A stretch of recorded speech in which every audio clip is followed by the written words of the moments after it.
Anti-lockdown and anti-vaccine protesters in London clashed with police this November. Dozens of arrests were made for violations including breaching coronavirus restrictions. Many protesters voiced opposition to vaccines. I don't want to be vaccinated. I want to be free. I want to live my life.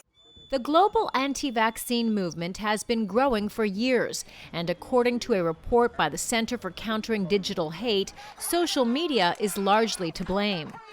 Its research shows that since 2019, social media accounts associated with anti-vaccine content have added close to 8 million followers, bringing the total to almost 60 million.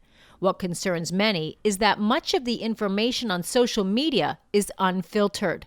Anybody can be a producer of information, right? And a disseminator of information. So there is absolutely nil gatekeeping on this issue. Facebook recently announced it would ban anti-vaccine ads and remove posts making debunked claims about COVID-19 vaccines on Facebook and Instagram.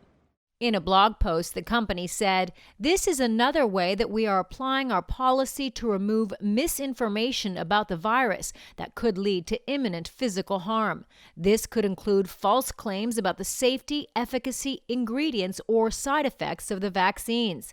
Viswanath says only a small number of anti-vaccine followers are totally against taking the vaccine.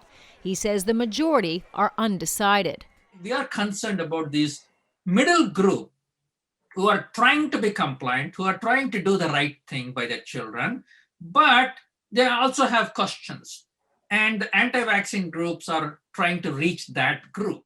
Infectious disease experts like Dr. Anthony Fauci say more than 70% of the population needs to be vaccinated to reach herd immunity. Polls indicate a growing number of Americans, around 70% of them, are willing to get the COVID-19 vaccine today, but roughly 25% are still vaccine hesitant. Viswanath says for the COVID-19 vaccine rollout to be a success, better messaging is required that acknowledges the legitimate questions and fears about the new vaccine, while amplifying the voices of respected health experts to build trust in its safety. Karina Huber, CGTN, Stowe, Vermont.